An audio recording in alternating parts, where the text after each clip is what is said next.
کریم کے علاوہ یہ خود ابلیس کی، شیطانوں کی، جنات کی پوجا اور عبادت کرتے تھے. اور اکثر ان مشرکین میں بہم سات ان جنات کے مؤمنون ایمان رکھتے تھے. اللہ کی بجائے جنوں کے ساتھ کیا رکھتے تھے؟ ہاں، ان کا ایمان اللہ کی توحید پر نہیں تھا، شیاطین کے اوپر ان کا ایمان و یقین تھا، اور یہ تھے انہی کی پوجا اور عبادت کرتے. آپ کہیں گے کیسے کرتے تھے؟ کوئی شیطان کے سامنے سجدہ کرتے تھے؟ اس کی نظر نیاز دیتے تھے؟ شیطان کی کیسے عبادت کرتے تھے؟ یہ بھی قرآن سے پوچھئے. ہم تو قرآن کے طالب العلم ہیں بھائی، ہمیں تو قصے کہانیاں گپیں ان کی طرف جانے کی ضرورت. دیکھو 29واں پارہ قرآن بتلائے گا کہ یہ مشرکین شیطانوں کی پوجا اور عبادت کیسے کرتے تھے. 29واں پارہ سورۃ الجن. ہن تکڑے ہو کے ببائے ہن آئیو سورۃ الجن. اللہ اکبر کبیرہ. جی صفحہ ہے 913. 913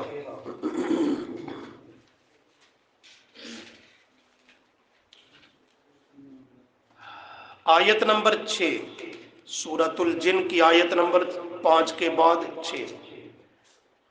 مضمون لمبا ہے لیکن صرف مقصودی آیت.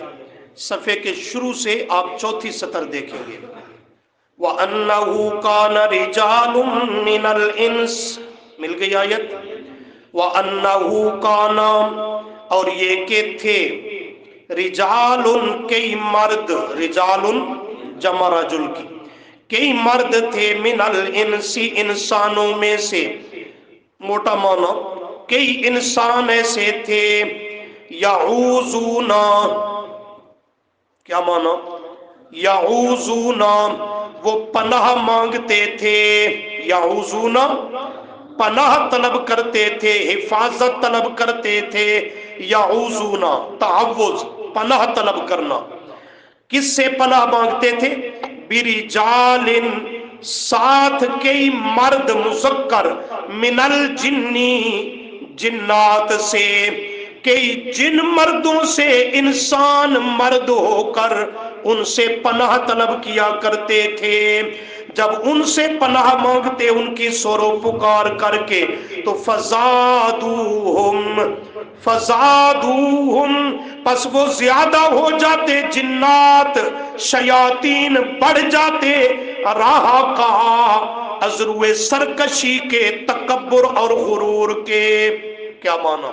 اس آیت کو کسی بھی تفسیر میں دیکھنا، آپ کو یہ تفصیل ملے گی پوری. مشرکین مکہ میں یہ شرک تھا جہاں دیگر وہ شرک میں مبتلا تھے. ایک یہ بھی شرک کی قسم ان میں پائی جاتی کہ وہ جب سفر کرتے، کوئی پیادہ پیدل چلتے، کوئی مختلف سواریوں پر، تو لمبے اور طویل سفر پہ نکلتے، رات کو کہیں نہ کہیں انہیں کسی وادی میں، صحرا میں، جنگل میں، میدانوں میں رات آ جاتی. مسافر کو ایسا پیش آ جاتا ہے معاملہ، وہ رات کو وہیں پہ پڑاؤ ڈالنے لگتے، رات کو یہاں ٹھہریں گے، صبح آگے سفر شروع کریں گے. تو وہ رات کو جب پڑاؤ ڈالنے لگتے، اب ان کی جان کی فکر بھی انہیں ہے، کوئی جنگل کا درندہ انہیں چیر پھاڑ کے کھا نہ جائے، کوئی اور آ کے چور ڈاکو لٹیرا ان کا مال و متاع سامان تجارت وہ چھین کے سب کچھ لے نہ جائے. تو یہ مشرک تھے، اللہ پر اتنا یقین نہیں جتنا غیر اللہ پر. تو یہ وہاں اس جنگل یا صحرا میں اس وادی کے بڑے جن کی سور و پکار کرتے، اے سید وادی، اس وادی کے جنات کے سردار، ہم تیری سور و پکار کرتے ہیں، مہربانی کرنا، رات کو ہم یہاں ٹھہرنے لگے ہیں، پڑاؤ ڈال لیا ہے، نہ خود ہمیں کوئی تکلیف دینا اور نہ کسی دوسرے کی طرف سے ہمیں تکلیف پہنچنے دینا. یعوذون اس کی پناہ طلب کرتے. پناہ کا کیا معنی؟ حفاظت. پناہ کا معنی ہم اپنا آپ اور اپنا مال و متاع سب کچھ تیری حفاظت میں دیتے ہیں، تیری امان میں دیتے ہیں. اور تیری پناہ میں دیتے ہیں کہ تو ہی ہماری حفاظت کرنا۔ یہ جو اللہ کے سوا اوروں کی یعنی جنات کی سورو پکار کرتے اور ان کی حفاظت اور ان کی پناہ طلب کرتے، اسے قرآن نے شرک قرار دیا۔ کیا قرار دیا؟ شرک قرار دیا کہ سورو پکار ما فوق الاسباب یہ کسی نبی کی بھی نہیں ہو سکتی، چاہے جائے کہ جن کی ہو، یہ تو حق ہے صرف اور صرف کس کا؟ اللہ کا۔ لہو دعوت الحق، پکار کے لائق ہونا اللہ ہی کا خاصہ ہے، کسی نبی ولی کا خاصہ اور شان نہیں کہ اس کی سورو پکار کی جائے، کسی شیطان اور جن کی، نہ جنوں کے سردار کی یہ شان ہے، نہ وہ اس کے لائق ہے کہ اس کی سورو پکار کی جائے۔ ایک تو اس کی یہ پکار کر کے غائبانہ اس کے ساتھ اس کو اللہ کا شریک ٹھہراتے، یہ شرک کرتے، اور دوسرا پناہ دینے والا، حفاظت کرنے والا، محفوظ رکھنے والا، یہ کون ہے؟ ما فوق الاسباب کون ہے؟ وہ نماز کے ترجمے میں اعوذ باللہ کے معنی میں سن چکے ہو، اعوذ باللہ نہ کہ اعوذ بالجن، پناہ دینے والا اللہ، نہ کہ کوئی جن اور شیطان۔ تو یہ اللہ کریم سے پناہ طلب کرنے کی بجائے شیاطین اور جنات سے پناہ اور حفاظت طلب کیا کرتے تھے، یہ دوسرا شرک تھا۔ اور تیسرا بعض مفسرین اہل سیر فرماتے ہیں جب یہ ان کی پکار بھی کرتے، ان سے پناہ اور حفاظت بھی طلب کرتے، تو ساتھ کچھ نہ کچھ جو کھانے پینے کا زاد راہ لیے ہوتے وہ بھی اس جنگل اور وادی میں پھینک دیتے بطور نیاز کے کہ یہ تم ہماری طرف سے قبول کر لو۔ تو یہ مختلف قسم کا شرک کرتے تھے اور جنات کو اللہ کا شریک ٹھہراتے۔ اس آیت میں انہی آیتوں کا شان نزول بھی یہی ہے، سارا مضمون یہی آ رہا ہے۔ اب دیکھو اس کا ترجمہ، وَأَنَّهُ كَانَ رِجَالٌ مِّنَ الْإِنسِ، اور یہ حال تھا کہ کئی انسانوں میں سے مرد یعوذون پناہ طلب کرتے تھے، یعوذون حفاظت طلب کرتے تھے، اور حفاظت کے لیے ان کی سورو پکار، پھر ان کی خوشامد اور خوش کرنے کے لیے ان کے نام کی نظر و نیاز، یہ ساری چیزیں کرتے۔ برجال من الجن، کس سے؟ جنات سے۔ فزادوہم رہقا، اب جن اس وادی میں ہوتے، جنگل میں ہوتے، صحرا میں ہوتے، وہ جب دیکھتے سنتے کہ انسان ہو کر جسے رب نے اشرف المخلوقات بنایا وہ ہماری سور و پکار پہ لگے ہیں، ہماری نیازیں دے رہے ہیں اور ہماری پناہ اور حفاظت طلب کرتے ہیں، تو فزادوہم رہقا، وہ بڑھ جاتے عذرو سرکشی اور تکبر کے، اور اپنے آپ کو بڑا تصور کرتے کہ انسان ہو کے ساڑھے سامنے لمحے پائے گئے، ایسی تو کوئی بڑی شے ہوئے ہے۔ یہ انسانیت کی تذلیل ہے نا، انسانیت کی تذلیل ہے شرک، کہ اللہ نے انسان کو اشرف المخلوقات بنایا کہ سب کچھ اس کی خدمت کے لیے، لیکن یہ خالص میری عبادت کے لیے۔ جب یہ غیر اللہ کی پکار اور پوجا اور عبادت کرتا ہے، غیر کے در پہ سر بسجود ہوتا ہے، تو وہاں انسانیت کی بھی تذلیل ہوتی ہے کہ نہیں ہوتی؟ بڑا جملہ کہا ہے اگر آپ نے غور کیا ہو، وگرنہ غور کر کے دیکھ لیں، اللہ نے انسان کی اشرف المخلوقات بھی بنایا اور اس کی عزت اور عظمت کو برقرار رکھنے کے لیے انتظامات بھی کیے ہیں تاکہ یہ ذلیل و رسوا نہ ہو، کہ اسے صرف اپنے سامنے جھکنے کا حکم دیا، کسی اور کے سامنے انسان کو جھکنے کی اجازت نہیں دی۔ حتیٰ کہ یہ جب دسترخوان لگا ہوتا ہے، طرح طرح کے کھانے ہمارے سامنے پڑے ہوتے ہیں، مشروبات پینے کی چیزیں ہوتی ہیں، وہاں بھی غور کر لیا کرو تو بڑا نقطہ ہے۔ کوئی بھی مخلوق ہے وہ کھانے پینے کی چیزیں جھک کر کے کھاتی پیتی ہے، اپنی غذا حاصل کرتی ہے، ایسے نہیں ہوتا؟ حیوانوں کو دیکھ لو، جانوروں چوپایوں کو دیکھ لو، وہ اپنی منہ گردن جھکا کر نیچے سے اٹھا کے کھاتے ہیں، نیچے برتن میں منہ ڈال کے پیتے ہیں۔ پرند چرند کو دیکھ لو، زمین میں منہ مار کے چرتے چگتے کھاتے پیتے ہیں۔ ایسے ہی ہے نا؟ لیکن ایک واحد انسان مخلوق ہے جسے رزق کے سامنے بھی نہیں جھکایا، رزق کے سامنے بھی تو نے نہیں جھکنا، یہ تیری ہتک اور تذلیل ہو جائے گی۔ تجھے جھکنا ہے تو صرف رزق دینے والے رازق کے سامنے جھکنا ہے۔ اسے یوں نہیں کہا تیرے سامنے دسترخوان لگائے، جھک کر منہ نیچے ڈال کر برتن میں کھا، یوں اسے حکم نہیں دیا۔ پانی کا گلاس سامنے بھرا پڑا ہے، پیالے میں پانی موجود ہے، منہ اس میں ڈال کے حیوانوں کی طرح پی نہیں، ہاتھ دیے لقمہ توڑ، اسے سالن میں ڈبو اور ہاتھ کے ساتھ اوپر اٹھا کر کے اسے لیا منہ میں ڈال۔ تجھے روزی اور رزق کے سامنے جھکنا نہ پڑے۔ گلاس میں پیالے میں کوئی مشروب پڑا ہے، اسے ہاتھ سے اٹھا، سیدھا بیٹھ کر اسے اپنے ہاتھ کے ذریعے منہ سے لگا کے پی۔ تجھے کھانے پینے کی چیزوں کے سامنے نہیں جھکایا، کیوں؟ اس لیے کہ تو نے جھکنا ہے تو صرف رب کے سامنے جھکنا ہے۔ کس قدر انسانیت کی تذلیل ہے شرک میں کہ کوئی گھوڑے کے سامنے جھکا ہوا ہے، تازیے تابوت کے سامنے جھکا ہے، کوئی کسی قبر مزار پہ جھکا ہے، کوئی کسی اور درگاہ پہ جھکا ہے۔ وہاں انسانیت کی بھی تذلیل ہے، اللہ کے دین سے بھی بغاوت ہے، اور دنیا و آخرت میں بھی شرک کر کے ذلیل و رسوا ہے۔ تو شرک انسانیت بھی اس کا تقاضا اور اسے برداشت نہیں کرتی۔ آئیے اپنے سبق کی طرف، صفحہ 477۔ تو یہ پہلا انداز ہے کہ جہاں مشرکین جنات کی براہ راست یہ پوجا کر کے انہیں اللہ کا کیا ٹھہراتے تھے؟ شریک ٹھہراتے تھے۔ ایک تو اس پہ زجر کیا اور رد کیا، اور دوسرا شیاطین کے کہنے اکسانے پر اللہ کے سوا اوروں کی پوجا اور عبادت کرتے تھے۔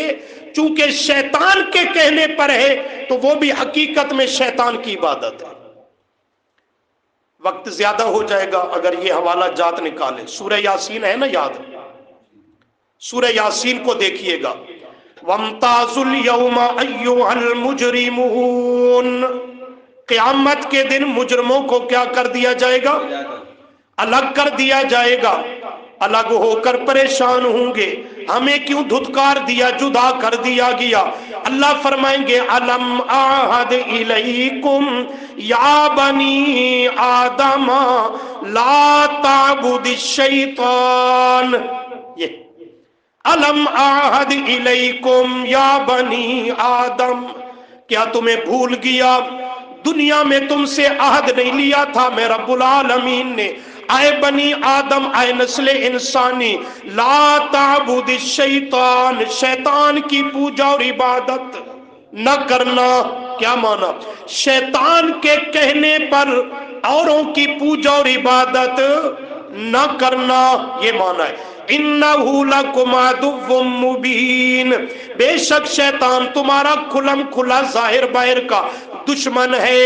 اس کی عبادت یعنی اس کے کہنے پر کسی نبی کی عبادت، بولو تو صحیح، شیطان کی اکسانے پر کسی بزرگ کی عبادت، کسی زندہ مردہ کی پوجا اور عبادت، غیر خدا کی نظر و نیاز اور منت منوتی، اللہ کے علاوہ کسی نبی، ولی یا حضرت علی کی سور و پکار نہ کرنا۔ لا تعبد الشیطان، شیطان کی عبادت نہ کرنا یعنی اس کے کہنے پر نیکوکار ہستیوں کی پوجا اور عبادت نہ کرنا۔ کس کی عبادت کرنا؟ ان اعبدونی، میری ہی عبادت کرتے رہنا۔ ھذا صراط مستقیم، یہی میری خالص عبادت کرنا، یہی تو ہے صراط مستقیم۔ یہی کیا ہے؟ نماز میں یہی مانگتے ہیں نا، اہدنا الصراط المستقیم۔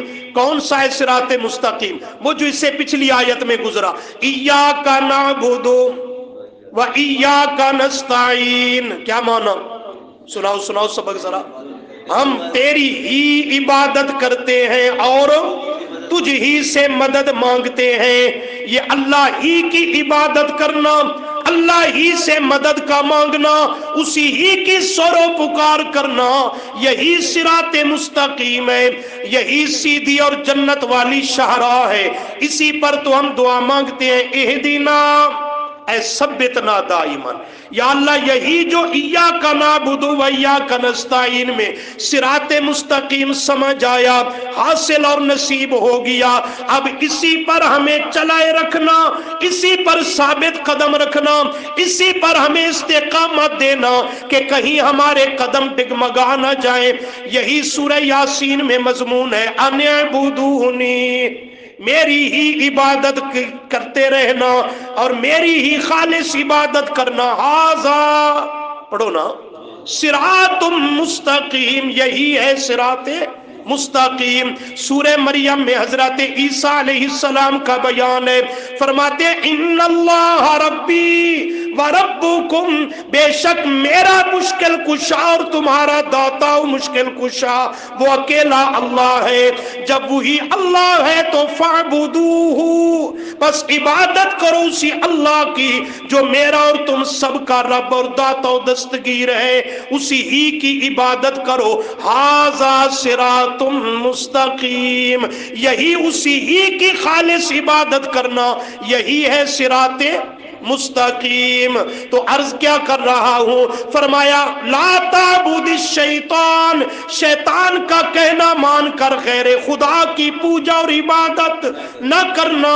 اور سورہ مریم میں حضرت ابراہیم علیہ السلام اپنے باپ آزر کے سامنے ہے، کہتا ہے یا ابتی لما تعبد ما لا يسمع ولا يبصر ولا يغني عنك شيئا، اے میرے ابا جان کیوں پوجا اور سورو پکار کرتے ہو ان ہستیوں کی، لا يسمع جو سنتے، بولو تو جو سنتے نہیں، ولا یبصر جو دیکھتے، ولا یغنی عنک شیئا جو ذرا برابر بھی تجھے نفع اور فائدہ پہنچا سکتے نہیں ہے، ما فوق الاسباب سننے والا اکیلا، بولو تو ما فوق الاسباب دیکھنے جاننے والا اکیلا، ہر قسم کے نفع نقصان کا مالک و مختار اکیلا اللہ، تو عبادت کے لائق بھی اکیلا اللہ۔ پھر پلٹ کے ابراہیم جملہ کہتا ہے اپنے باپ سے،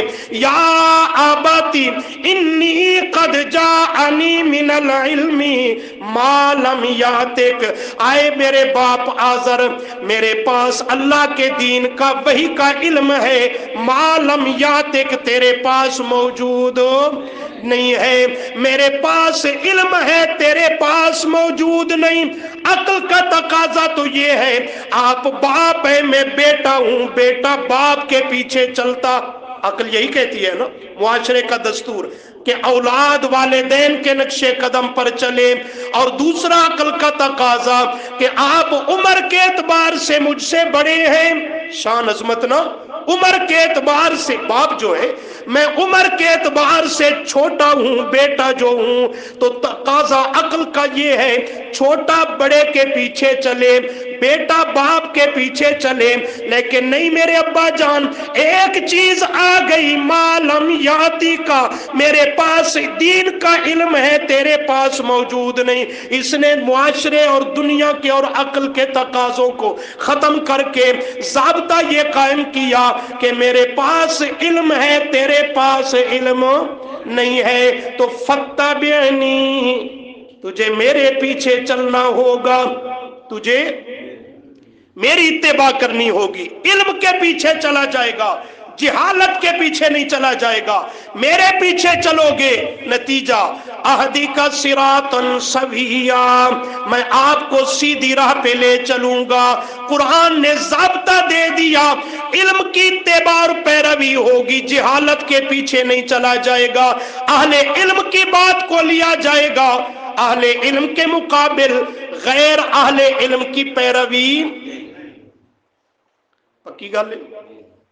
ساڈا معاشرہ تے کچھ اور تقاضا کردا ہے، عالم دین تا تسا ہو لیکن ٹرسو ساڈے پیچھے ہیں، انج نہیں، ان دین دے اندر بھی بگاڑ پیدا ہو سی، معاشرے دے اندر بھی بگاڑ پیدا ہو سی۔ ہاں اختلاف رائے کر سکتے ہو، لیکن مسئلہ جہاں علم کا ہے اور کتاب و سنت کا ہے وہاں بات اور سکہ علم کا چلے گا، علم کا چلے گا۔ آگے کیا کہتا ہے حضرت ابراہیم، یا ابت لا تعبد الشیطان، یہ ہمارے سبق کا جملہ، یا ابت، یا میرے ابا جی، لا تعبد الشیطان، شیطان کی پوجا اور عبادت، کیا مانا؟ شیطان کے کہنے پر یہ قوم کے معبودوں کی پوجا نہ کر، ان الشیطان کان للرحمن عصیا۔ اللہ تعالیٰ درست دین حق کی اتباع کرنے کی توفیق عطا فرمائے۔